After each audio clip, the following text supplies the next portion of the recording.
Assalamualaikum warahmatullahi taala wabarakatuh. Bersama saya Nur Azida Muhammad dalam Majalah Islam. Syria sejak dari dulu lagi sememangnya telah menghadapi pelbagai konflik dalaman. Namun demikian, Presiden Bashar al-Assad dilihat mampu untuk menangkis segala ancaman tersebut. Setelah masyarakat Syria berdiam diri dari politik sejak pimpinan Hafiz Assad, kini mereka meluahkan rasa ketidakpuasan hati terhadap kerajaan Bashar kerana tidak membawa kepada perubahan. Saksikan laporan Bingkisan dari Syria.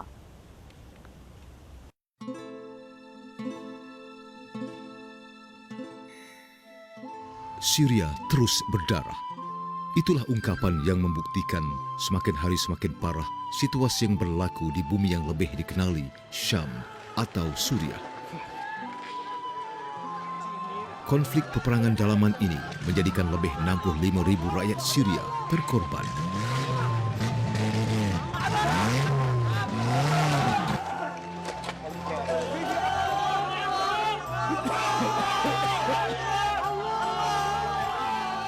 Menurut kenyataan yang dikeluarkan PBB, perang yang bermula sejak 20 Mac 2011 yang lalu merupakan satu tragedi kemanusiaan paling teruk.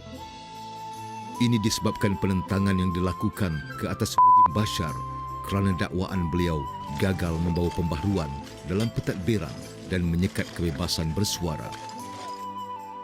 Rakyat Syria mahu sistem yang diguna iaitu undang-undang darurat yang diguna pakai sejak tahun 1963 dimansuhkan dan perlembagaan yang digantung digunakan semula. Sejak 1963, Parti Ba'ath telah memerintah Syria dan sistem dibina dengan melantik presiden melalui referendum dan tidak ada pilihan raya pelbagai parti dilakukan.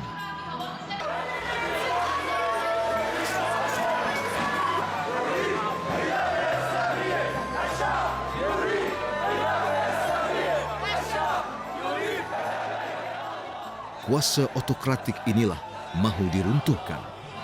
Walaupun berlaku rampasan kuasa 1966 dan revolusi 1970 Syria, Parti Ba'ath tetap kekal berkuasa.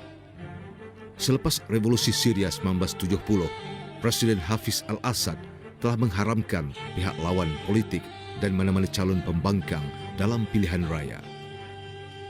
1982, Hafiz menjalankan dasar bumi hangus terhadap Bandar Hama bagi memadamkan pemberontakan yang dilakukan oleh Muslim Sunni, termasuklah Ikhwan Muslimin. Berpuluh ribu orang terbunuh dalam pembunuhan beramai-ramai di Hama ini. Kemerosotan hidup semakin mencengkam di Syria. Kesan kepimpinan dan urusan ekonomi yang disusun oleh kerajaan Syria sebelum ini menyebabkan pengurangan sokongan kerajaan kepada golongan miskin. Subsidi bagi barangan pertanian dan perdagangan bebas tanpa sokongan yang sesuai kepada industri tempatan dan kadar pengangguran yang tinggi terutama di kalangan anak-anak muda. Hak asasi manusia di Syria dikritik oleh pertubuhan-pertubuhan global. Hari demi hari, keadaan di Syria semakin memburuk. Bumi para anbiya ini bermandi darah.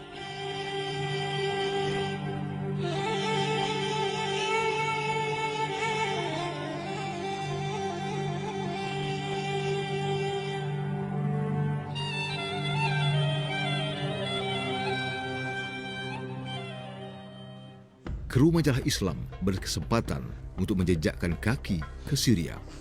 Dalam keadaan genting, kami laporkan keadaan sebenar dari kacamata wartawan tempatan. Ini merupakan misi kedua yang dianjurkan Malaysia Lifeline for Syria dan perjalanan kali ini menghantar bantuan seperti selimut dan bantuan keuangan ke Bandar Azaz dan Aleppo. Mewakili Sekretariat Malaysia Lifeline for Syria yang mendapat kerjasama khusus daripada Angkatan Belia Islam Malaysia, Pertubuhan Ikram Malaysia, Global Peace Mission Malaysia, Pertubuhan Sinar Damsyik, Gabungan Selamatkan Syria, Malaysia Social Media Foundation. Kami datang ke Syria untuk kali kedua atau saya kira pramisi kedua untuk mendapatkan maklumat dengan lebih jelas apa yang berlaku di Syria dan apa yang boleh kita bantu melalui misi Malaysia Lifeline for Syria, insya-Allah. Inilah cerita perjalanan kami yang penuh mendebarkan. Perjalanan kami bermula di Bandar Kilis, Turki. Pada malam pertama, kami mengadakan perjumpaan bagi memastikan segala pergerakan kami berjalan lancar serta mengikuti jadual yang telah ditetapkan. Misi ini terdiri daripada 7 orang dan seorang penunjuk jalan. Keesokan paginya, perjalanan kami memasuki Syria melalui sempadan Kilis. Di bandar ini adalah merupakan laluan untuk ke sempadan Syria dan kami anggaran kira-kira 5 km daripada bandar ini untuk memasuki tempat yang kami tuju iaitu Bandar Azaz dan kami akan bermalam di sana selama 3 malam. Setelah melepasi kawalan kawasan imigresen Turki, kami perlu berjalan sejauh 8 km untuk memasuki ke sempadan Syria. Destinasi pertama kami ialah Bandar Azaz. Bandar Azaz merupakan desa kecil dan kedudukannya sangat hampir dengan sempadan Turki. Sebelum konflik bermula, penduduk di sini kebanyakannya bekerja di ladang zaitun. Perjalanan kami ini dibawa oleh satu organisasi yang dikenali sebagai Youth for Syria. Mereka adalah sebahagian pemuda yang bertukus lumus ingin membangunkan Bandar Azaz seperti menyediakan pembelajaran ilmu agama, doktor dan juga bantuan lain. Apabila kami menjejakkan kaki ke bandar ini, kami melihat tidak ramai orang yang menduduki di kawasan perumahan. Bandar ini seakan-akan bandar mati. Namun ada segelintir masyarakat di sini yang tetap berani meneruskan kehidupan mereka dengan berniaga demi meneruskan kelangsungan hidup walaupun sudah hampir 2 tahun peperangan dalaman berlaku. Kebanyakan warga di sini sudah berpindah untuk menyelamatkan diri dari serangan atau peperangan. Mereka biasanya akan berimigrasi ke Turki atau ke sempadan serta mendirikan kemah untuk mengelak dari sebarang ancaman. Menurut penduduk di sini, bedilan roket akan jatuh ke bandar ini setiap 2 minggu, khususnya pada hari Minggu. Lawatan pertama kami adalah melihat tempat yang ditimpa kemusnahan yang teruk akibat perang. Contohnya seperti Masjid At-Taqwa. Lihatlah kemusnahan yang berlaku di sini akibat konflik peperangan dalaman. Masjid ini dikenali sebagai Masjid At-Taqwa. Ia telah dibom pada bulan 6 2012 dan merupakan masjid terbesar di Bandar Azaz. Jadi, ke manakah mereka untuk menunaikan solat selepas ini?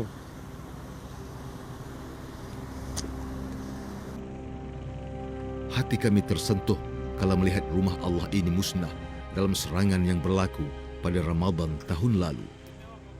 Kemusnahan yang teruk mengakibatkan separuh dari bangunan masjid ini runtuh akibat bedilan bom. Ketika kejadian, ramai jemaah berada di dalam masjid untuk beribadat di malam-malam terakhir Ramadan.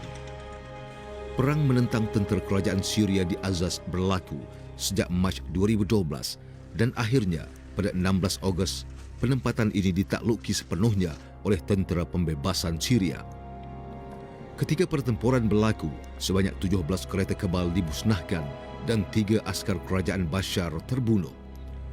Antara masjid lain yang turut musnah adalah Masjid Muawiyah Abu Sufyan. Menurut penunjuk jalan kami, masjid ini telah dibom melalui serangan udara 15 hari sebelum kedatangan kami ke Bandar Azaz. Masjid ini telah dibom selepas warga menunaikan solat asar. مثل الوقت تماما العصر بعد أذان العصر selepas solat asar. Kemusnahan yang teruk mengakibatkan separuh dari bangunan ini runtuh serta kawasan dalaman masjid ini turut musnah. Kawasan lain yang terjejas teruk adalah kawasan perumahan dan deretan kedai. Serangan artileri memusnahkan segalanya. Kelihatan penduduk Syria tetap meneruskan aktiviti seperti biasa. Namun kebanyakan warga di sini tidak mahu untuk ditemu bual kerana mereka khawatir akan keselamatan mereka sekiranya identiti mereka terdedah kepada pihak rejim. Kami sempat beramah mesra dengan beberapa keluarga serta memberikan bantuan selimut kerana ketika ini mereka dicengkam kesejukan kerana musim yang sejuk dijangka berakhir pada awal Mac ini.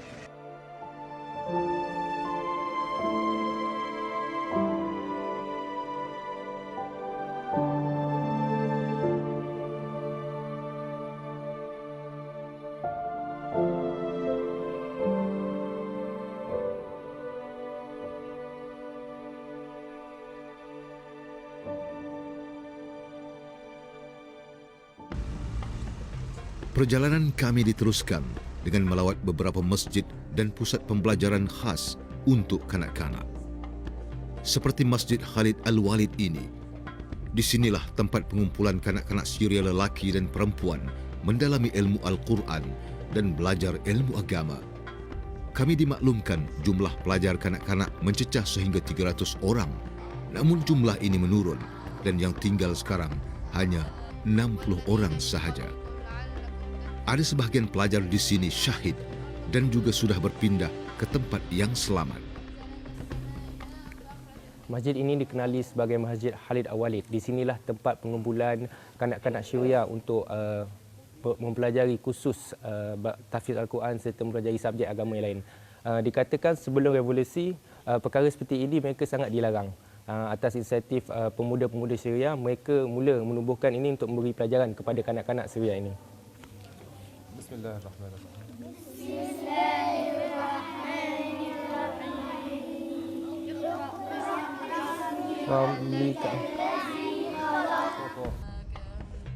Hari ini walaupun situasi masih tidak lagi terjamin, beberapa guru sukarela sanggup mendidik anak-anak kecil supaya mereka tidak ketinggalan dalam mendalami ilmu agama. Destinasi seterusnya adalah Masjid Kafar Kelpang atau dikenali sebagai Ma'had Nurul Quran. Pelajar di sini kira-kira 80 orang. Selain mendalami ilmu Al-Quran, mereka juga mendalami ilmu hadis, matematik, tafsir dan lain-lain lagi. هذا معهد تعليم قرآن. هنا نعلم الصغار القرآن الكريم وتجويد القرآن الكريم بلغة عربية فصيحة. وهذا المعهد هو عمل خيري، يعني يساعدنا الناس في تأمين الأجزاء من القرآن وتأمين الدفاتر والأقلام وما يلزم يعني. Kegigihan guru di sini dalam menyampaikan ilmu seharusnya dipuji. Walaupun dalam keadaan darurat, mereka tetap meneruskan pengajian dengan walau apa sekalipun. نحن هنا في المعهد تعليم القرآن نعيش حياة أسرية جيدة، يعني كأننا في بيت واحد. الأولاد أولادنا ونعلمهم مبادئ ديننا وأخلاقنا، ونحن نعلمهم أصول الدين الإسلامي الحنيف. Kelihatan kanak-kanak ini mudah mesra dengan kami. Kami cuba menguji beberapa kanak-kanak di sini dengan pelbagai soalan yang mereka pelajari sebelum ini. Mereka sangat bijak dan pandai membaca surah-surah Al-Quran dengan suara yang bagus dan lancar sekali. Bismillahirrahmanirrahim. Nun wal qalami wa ma yasturun. Ma anta bi ni'mati rabbika bimajnun. Wa innaka la'ala khuluqin 'azim. Fasatubsiru wa yubsirun. Bi ayyikumul maftun. Masjid terakhir yang menyediakan pusat pembelajaran agama adalah Masjid Abdul Qadir Al-Jailani. Sama seperti lawatan kami sebelum ini, anggaran kanak-kanak di sini sekitar 50 orang. وأيضا عندنا ندرس هنا في هذا المعهد القرآن الكريم، هذا أول شيء، اللغة العربية، بعض الحساب من جدول ضرب وغير ذلك. Pembelajaran agama amat penting bagi mereka. Malahan mereka memerlukan sumbangan seperti Al-Quran dan juga barang-barang untuk pembelajaran di sini. Sejujurnya, kanak-kanak ini dahagakan ilmu agama. Mereka sangat bersemangat dan setiap kali pembelajaran agama, mereka akan datang walaupun terdapat beberapa halangan yang mereka hadapi.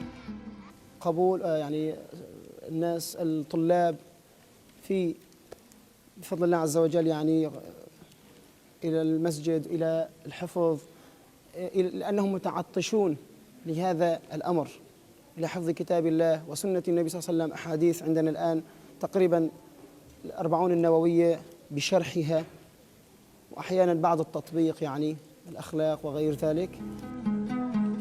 Kemesraan dan senyuman mereka membuatkan kami lupa seketika mengenai konflik peperangan ketika ini.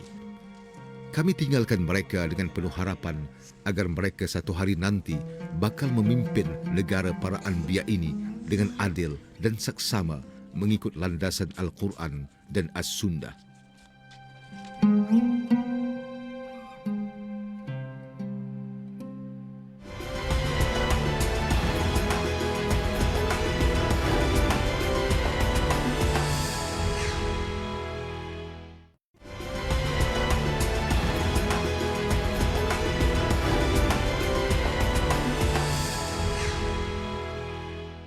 Bersua kembali, hari demi hari, keadaan di Syria semakin memburuk.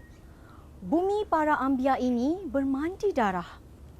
Bermula dengan kepincangan politik, hujan peluru di Syria hari ini telah terjerumus kepada perang saudara yang sememangnya sangat dinantikan oleh Barat. Saksikan laporan selanjutnya bersama wartawan Majalah Islam yang melihat kemusnahan disebabkan pertelingkahan ini.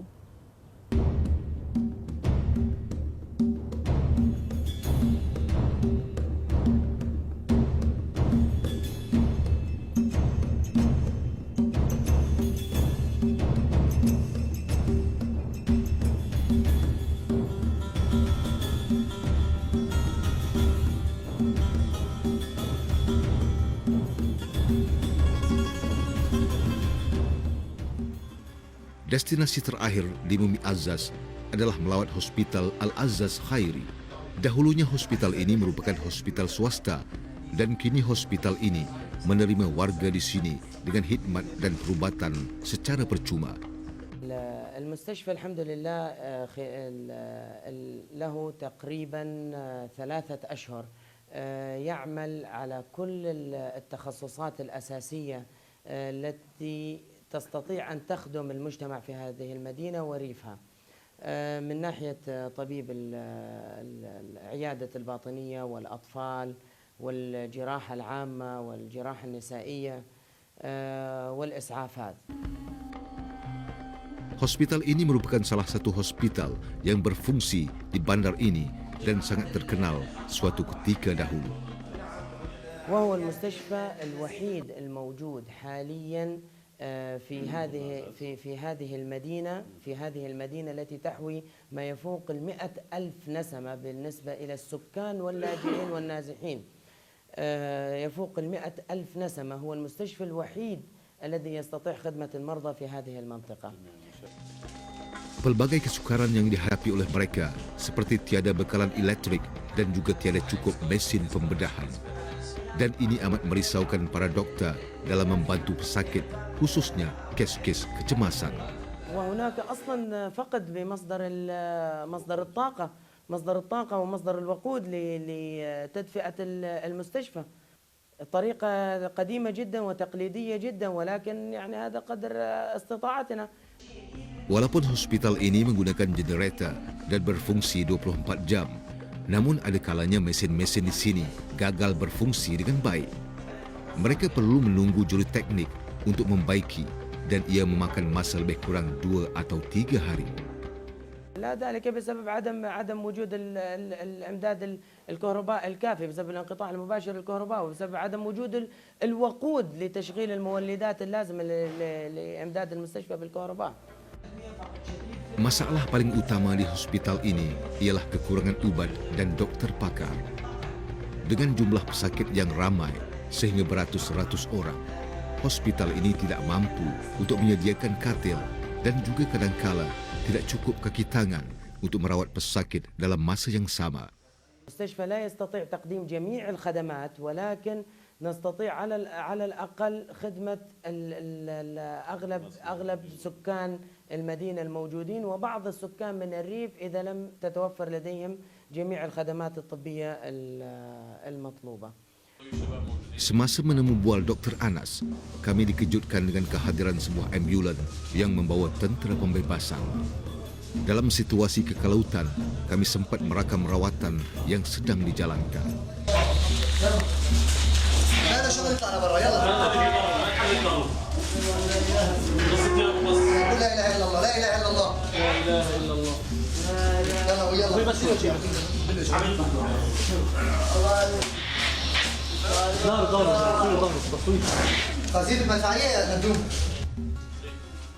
Mereka terkena serpihan bom dari serangan udara. Disebabkan hanya kecederaan kecil, doktor hanya melakukan imbasan imej dan ternyata ia tidak memudaratkan atau mengalami kecederaan yang teruk di masa akan datang. Kami sempat menemu Bual, seorang tentera pembebasan yang tercedera, untuk bertanyakan tentang situasi yang berlaku. Walaupun sudah beberapa kali Ahmad tercedera dalam pertempuran, beliau tetap ingin meneruskan perjuangan dalam membebaskan Syria dari tentera rejim. Hati kami begitu tersentuh. Kecekalan dan kesungguhan Ahmad begitu kami kagumi. Beliau sanggup bergadai nyawa demi agama dan negara. هذه الصحوة الإسلامية في بلاد الشام لقد جاءت في بلادنا. الجهاد صار في بلادنا، فعلى المسلمين جميعا أن يقوموا نفير عوم في سبيل الله. Selama 2 malam, kami bermalam di pejabat Youth for Syria. Segala perancangan mengenai lawatan dan misi seterusnya kami adakan di sini. Ada satu kisah yang kami ingin bawakan mengenai seorang kanak-kanak yang bernama Yusuf. Layanan dan telatah lawak Yusuf amat menghiburkan kami.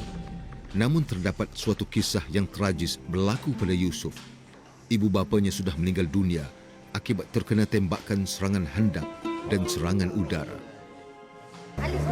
دخل الجيش على مدينة أعزاز وكنا طالعين من السوق وأمن العسكري ضربنا بقناصة واستشهدت أمي استشهدت أكلت طلقة هنا وماتت.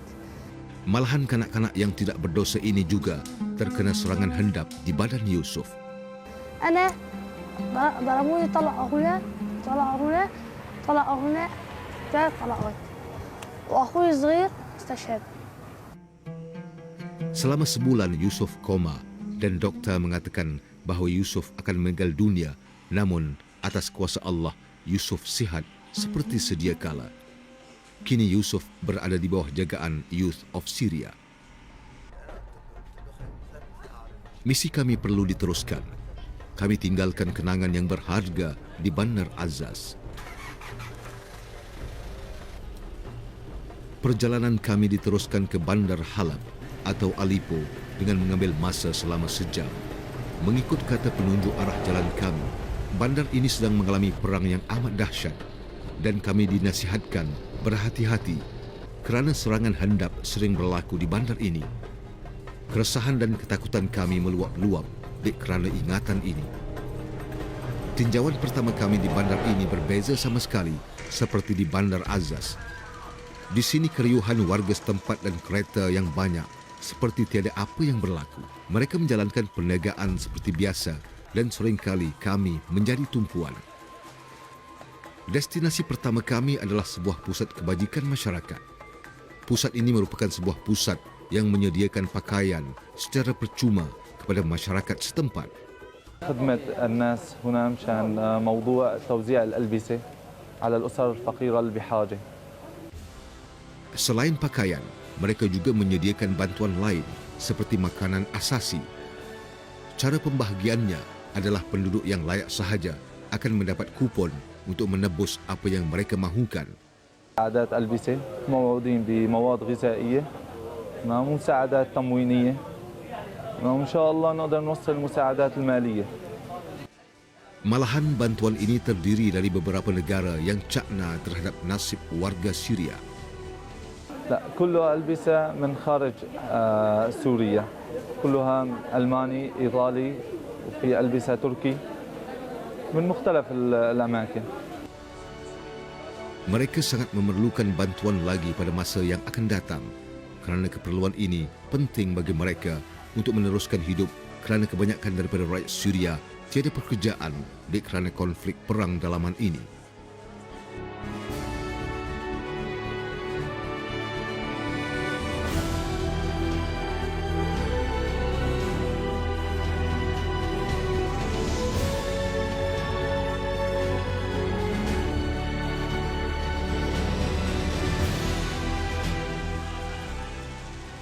kami meneruskan perjalanan ke kawasan perjiranan yang diduduki oleh masyarakat yang miskin. Di sini terdapat sebuah markas yang dikenali sebagai Markas Kifar, pusat untuk semua keperluan untuk kawasan kejiranan. Destinasi seterusnya adalah melihat kawasan-kawasan yang ditimpa kemusnahan akibat perang dalaman ini. Kami sempat ke sebuah sekolah yang mengalami kemusnahan yang teruk akibat bedilan roket dari serangan udara. Sungguh jelas, kemusnahan ini meranapkan sebahagian bangunan sekolah serta bangunan rumah penduduk setempat. Okey, ini adalah sekolah baru minggu lepas kejadian bom. Kejadian 3 bom jatuh kat dalam sekolah. Cuba anda lihat tengok kawasan sekolah, mereka pun tetap musnahkan tempat ni. Jadi bagaimana mereka ni nak sekolah agaknya nanti? Fair? Alhamdulillah. Alhamdulillah. Mengikut kata penduduk setempat, bangunan ini telah dibedil 2 kali dengan hari yang berbeza dan anggaran yang meninggal dunia sekitar 200 orang. Shooted with rocket and barrel of dynamite, and look what happened here. And the other side also destroyed. This wall even destroyed. Look how many holes on the ground. All of this was rocket. Antara bangunan yang mengalami kemusnahan yang teruk adalah hospital 5 tingkat. Hospital ini dikenali sebagai Dar Al-Shifa. Cubalah anda lihat bagaimana kemusnahan hospital ini. Dikatakan ramai doktor dan pesakit mati akibat bedilan roket yang bertubi-tubi. Kami tidak dapat membayangkan bagaimana situasi perang ini membuatkan manusia hilang sifat peri kemanusiaan. Setelah hospital ini dimusnahkan, kami dibawa melawat hospital Rusia yang beroperasi di bawah bangunan-bangunan kediaman. Doktor di sini juga enggan ditemu bual kerana khawatir tempat ini diketahui oleh pihak rejim. Sekali lagi kami dikejutkan dengan pekikan warga setempat. Kami dikehendaki keluar hospital kerana ada kes kecemasan berlaku. Kami hanya sempat merakam sedikit visual kerana dilarang merakam di kawasan hospital tersebut. Ternyata beberapa orang telah tercedera sehingga ada yang terputus leher dan kaki akibat pengguguran bom oleh serangan udara terhadap orang awam. Kami dikehendaki bergegas ke tempat lawatan yang lain kerana tidak boleh tunggu lama untuk melawat sesuatu tempat kerana bimbang akan keselamatan dihidu oleh pihak rejim. Kami bergegas ke hospital yang terletak di daerah lain dan dibenarkan menemui bual doktor di situ untuk bertanyakan mengenai situasi yang berlaku sekarang. The hospitals are taking care of the war injuries, which is the most important issue at the time being. We have continuous shelling and bombing of all civilian places in all over the liberated Aleppo city. Kekurangan mesin dan ubat amat menyukarkan mereka kerana setiap hari ada pelbagai kecemasan yang berlaku di sini. I came here as a visitor surgeon to help the people here. The doctors in Aleppo city is doing a great job compared to the facilities they have here. Selepas menemu bual, kami dikejutkan dengan bunyi bom dan berbalas tembakan yang tidak jauh dari hospital kami duduki. Baru tadi kami terdengar bedilan roket serta tembak-menembak di arah sana. Dan orang yang cedera tu semua datang sini, di hospital ni. Perasaan kami bercampur baur akibat bunyi yang begitu asing bagi kami. Hari pertama di Aleppo sudah berlalu. Kami bermalam di salah sebuah pusat sukarelawan pemuda-pemuda Halab. Di malam hari, pemuda-pemuda di sini menceritakan pelbagai kisah bagaimana tercetusnya revolusi ini berlaku di Syria. Pelbagai kisah mereka ceritakan kepada kami. Ada kalanya perbualan kami ini diselang-selikan bunyi bom serta tembakan. Menurut mereka, kebiasaannya pada belah malamnya serangan ini berlaku secara berterusan sehingga ke pagi.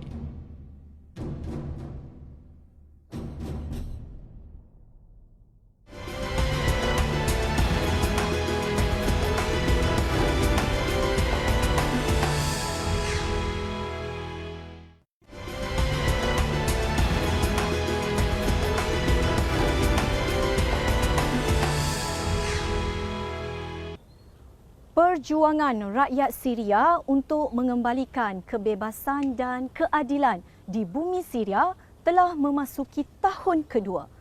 Namun, sampai bilakah konflik ini akan diteruskan? Kemusnahan yang berlaku semakin mencengkam rakyatnya. Kru Majalah Islam membawa anda melihat Malaysia Lifeline for Syria membantu untuk mengangkat sedikit derita mereka.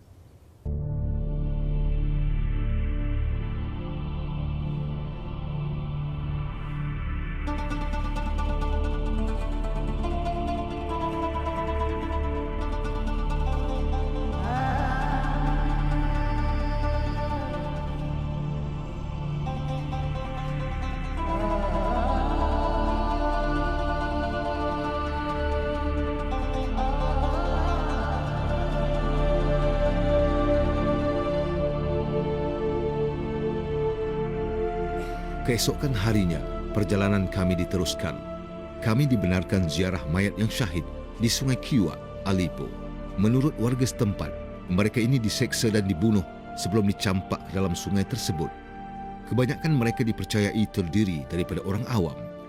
Mayat ini adalah sebahagian yang diambil di sungai tersebut. Kerana lagi sebahagian mayat, mereka khawatir untuk mengambil kerana terdedah kepada serangan hendap oleh pihak rejim. Ini adalah serangan paling dahsyat berlaku di Halab. Ada setengah mayat kelihatan seperti disimbah asid dan ada mayat ditembak di kepalanya, terburai isi perutnya. Keadaan di sini sangat menyayat hati. Misi kami diteruskan dengan lawatan beberapa buah pusat pembelajaran agama kepada kanak-kanak Syria. Tempat pertama kami tuju adalah Sekolah Nahjah Islami.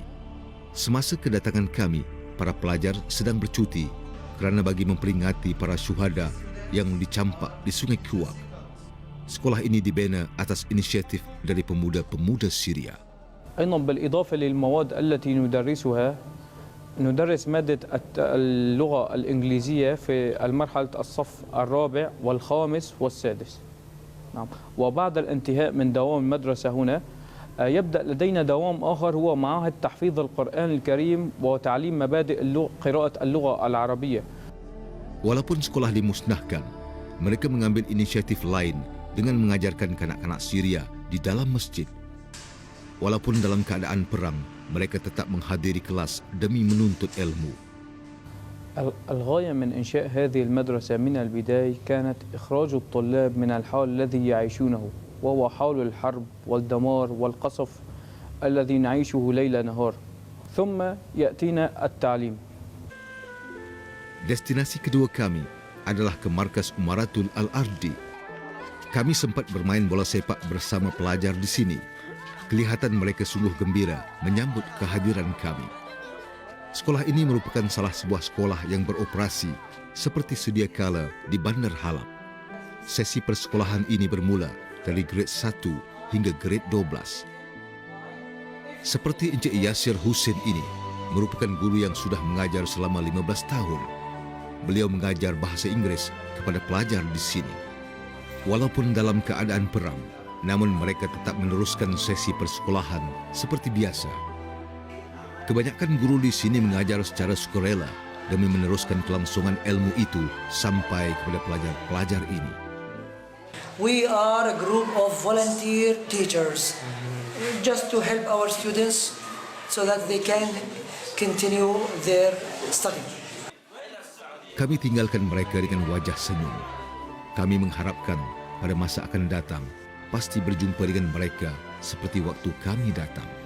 Perjalanan kami seterusnya adalah ke sekolah yang dikenali Madrasah Tariqul Bab. Sekolah ini beroperasi di bawah bangunan kediaman bertingkat.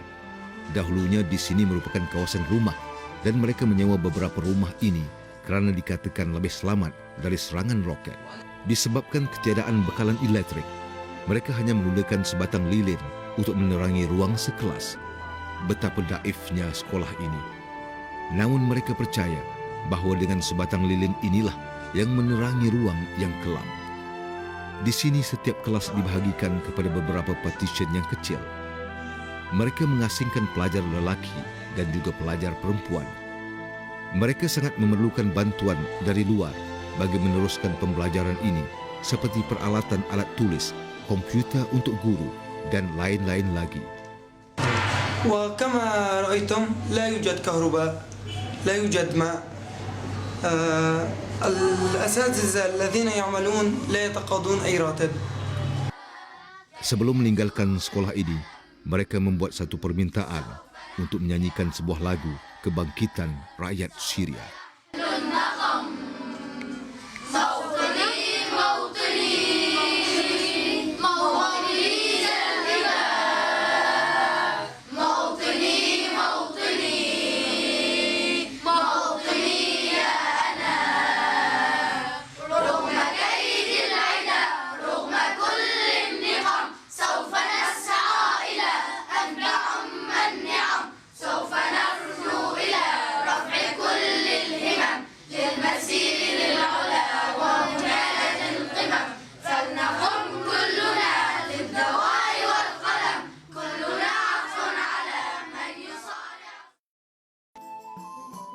Kami sempat melawat salah sebuah kilang roti di sini.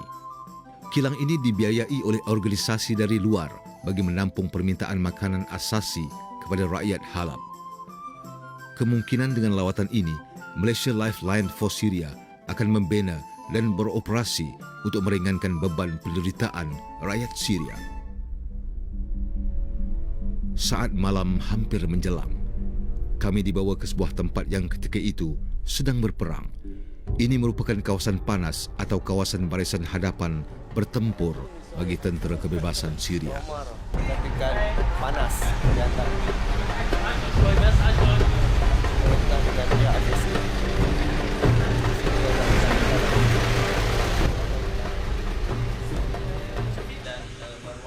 Tempat persinggahan kami merupakan yayasan untuk pemuda-pemuda yang bergelar guru. Yayasan ini dikenali sebagai Jannah Foundation. We working here in the places, free places in Aleppo. We work with students to help them to forget the war here in Syria. We established some schools in Jannah. The foundations, our foundations. Kami tertarik dengan lukisan-lukisan yang dihasilkan oleh anak-anak Syria ini. Ia sebenarnya nukilan luahan mengenai apa yang berlaku di sini. We let students to say what in their minds. We don't force them to say anything. So this one example, when students draw our flag, the free flag in Aleppo, because we believe in freedom. If we believe in freedom, we have to say to the students, say what's your opinion. Hari terakhir kami di Bandar Halab. Kami difahamkan selepas solat Jumaat akan diadakan demonstrasi jalanan bagi membantah kekejaman yang berlaku di Sungai Kiwak, Aleppo. Sekarang ini mereka sedang membuat demonstrasi jalanan mengenai bantahan luahan rasa hati mereka terhadap para syuhada yang telah dicampak ke dalam sungai. Mereka menjumpai sebanyak 80 mayat. Mereka menjampak mayat di dalam sungai dan mereka menjampak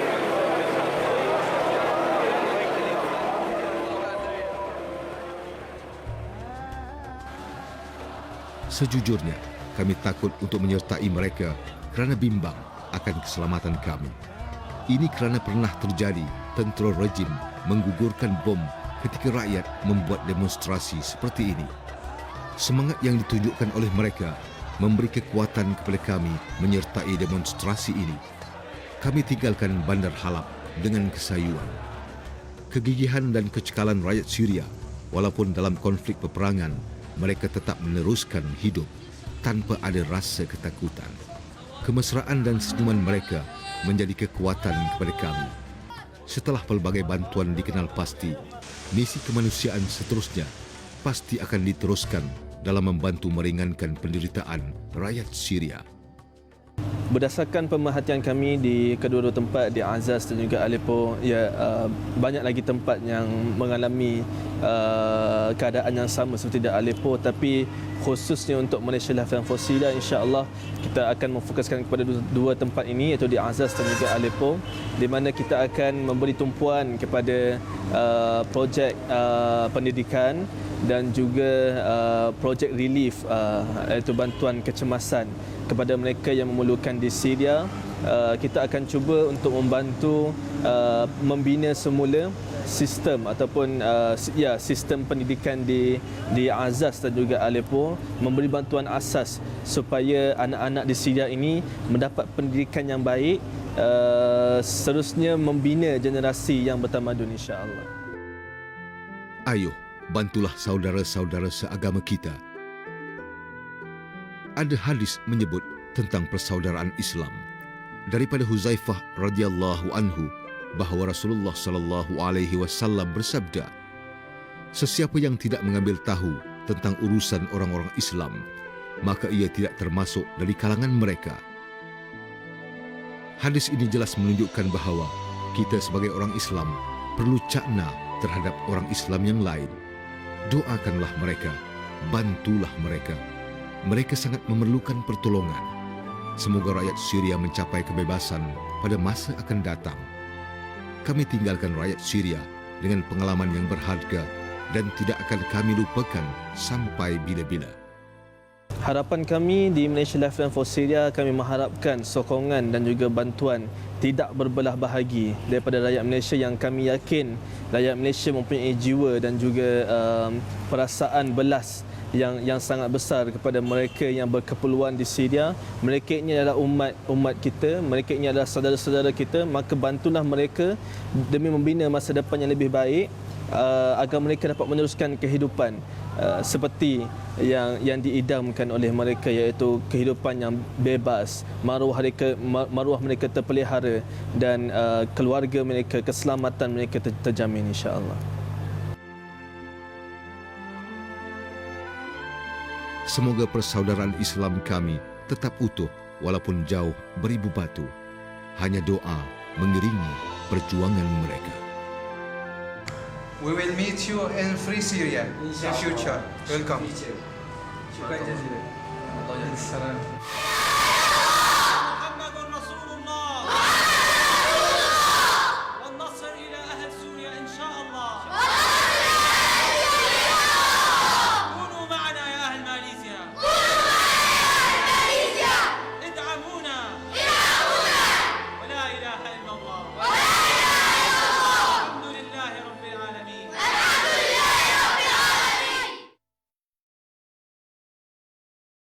Marilah kita mengambil iktibar dari apa yang dibincangkan dan dipaparkan.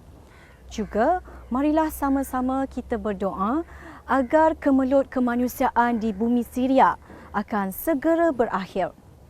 Jumpa lagi di minggu hadapan dalam Majalah Islam, Kisah Anda, Inspirasi Kami. Assalamualaikum warahmatullahi taala wabarakatuh. Ya Allah, hari ini surya berdarah, merahlah tanah Anbiya.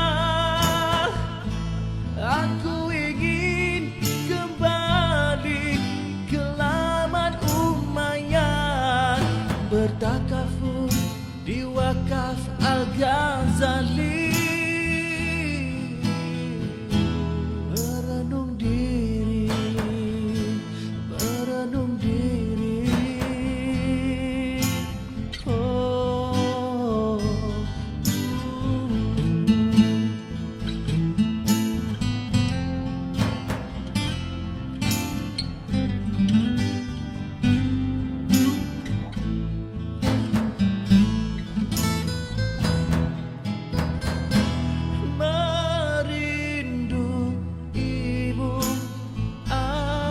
Ghazali di laman Umayyad ini, kalam azan bergemar dari masjid ke masjid.